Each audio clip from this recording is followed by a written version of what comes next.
This is the story of how on March 27, 1999, a Soviet missile system built in the 1950s destroyed the most advanced stealth aircraft on Earth, and how that single moment over Serbia reshaped the global stealth arms race in ways we're still living with today.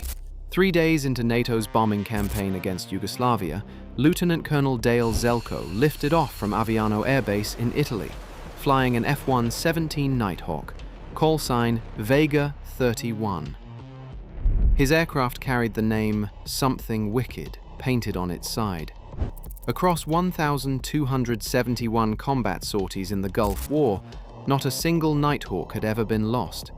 The jet was considered untouchable, invisible, invincible.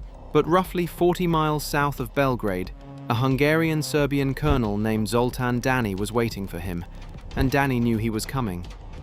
Still with us? Good. Here's what's coming. We're going to break down exactly how Dani beat the most advanced stealth aircraft on the planet using a missile system older than the moon landing. We'll get into what happened to the wreckage, who got to it, what they took, and why Washington still won't give a straight answer. And we'll explain why the lesson from that night is more relevant to the stealth arms race today than most people realize. If you leave now, you get the crash. Stay, and you get what the crash started. Welcome to Volt Media, the systems shaping the next war, the jet that wasn't supposed to exist. The F-117 was designed to do one thing: disappear. Its diamond-shaped airframe, so ugly Lockheed Skunk Works engineers called the prototype the Hopeless Diamond, scattered radar energy in almost every direction except back at the transmitter. Every surface was coated with radar-absorbent material, a composite compound that soaked up what little energy the shape didn't deflect. The result was a radar cross-section of just 0.001 square meters, smaller than a marble.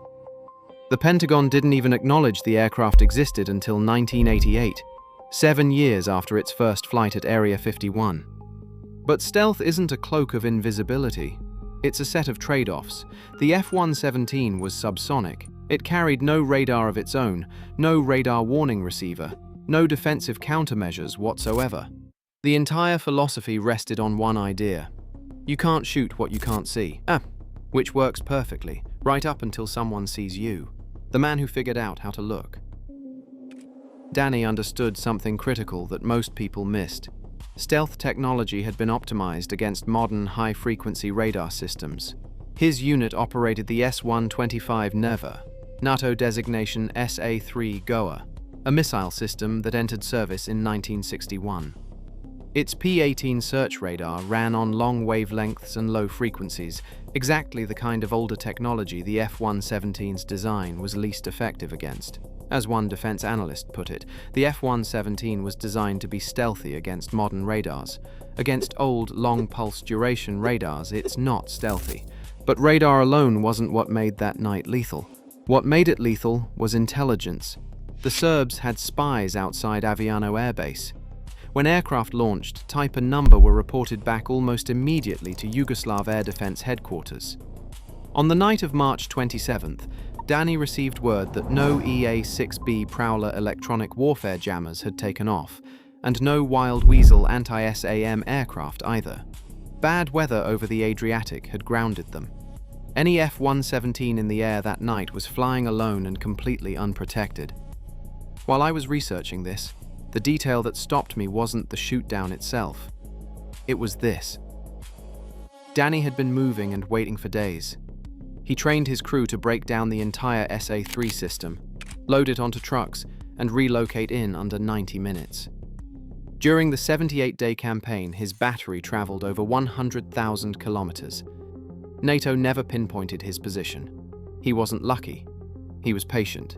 And the system he was hunting had been flying the same routes, on the same nights, with the same support gaps, long enough for a patient man to find the pattern. 18 seconds. That night, Dani's radar swept the sky. Nothing on the first pass, nothing on the second. Standard doctrine said stop there, shut down, relocate. But Dani ordered a third sweep. Then he got his window. Zelko opened his bomb bay doors to release his weapons, and for a brief moment, the F-117's radar cross-section bloomed. At 13 kilometers, 2 contacts appeared on Dani's screen. One was closer.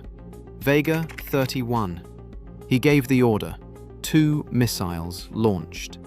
The engagement lasted 18 seconds. Željko saw the first missile streak past so close it rocked the airframe.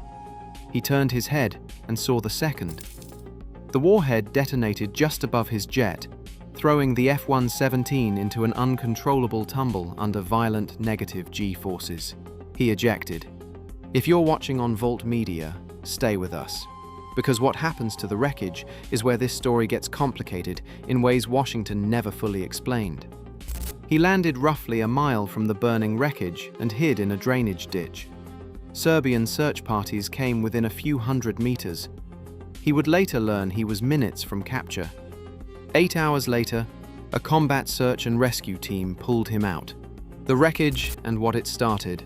F-15 E-Strike Eagles were put on alert to destroy what remained of something wicked. But by the time the crash site was confirmed, a CNN crew and civilians had already arrived. The strike was called off. On April 2nd, the Yugoslav government announced it would share the wreckage with Russia.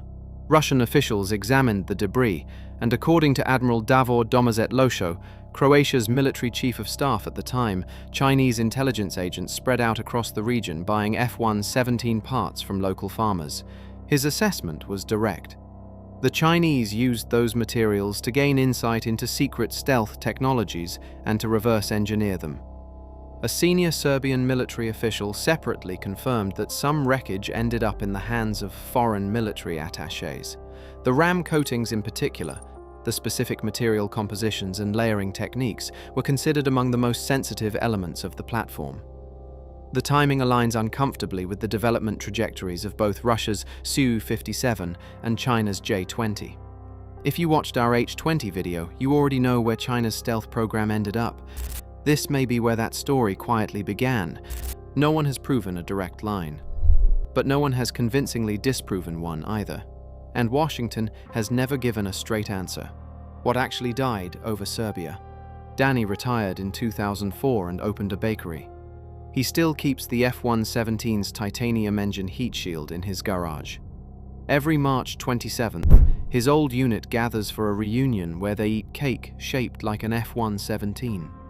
In 2011, 12 years after one man tried to kill the other, Željko flew to Serbia and met Dani face to face. "He was just doing his job as I was doing mine," Željko said. They became genuine friends. 2 documentaries were made about their relationship. The F-117 was officially retired in 2008, but approximately 45 of them are still flying out of Tonopah Test Range in Nevada, planned to continue until at least 2034, testing new stealth coatings and acting as surrogates for next-generation platforms. In September 2025, 2 were spotted over Los Angeles being refueled by a KC-46 tanker. Stealth didn't die over Serbia. The technology still underpins every major combat aircraft program in the Western world. What died was the assumption that stealth alone was enough, that technology could substitute for tactics, for intelligence discipline, for humility. Dani didn't defeat stealth. He defeated complacency. He found the flight path. He waited for the escort to disappear. He held his radar on for one extra sweep. And he caught the exact moment the bomb bay doors opened and the invisible jet briefly became visible.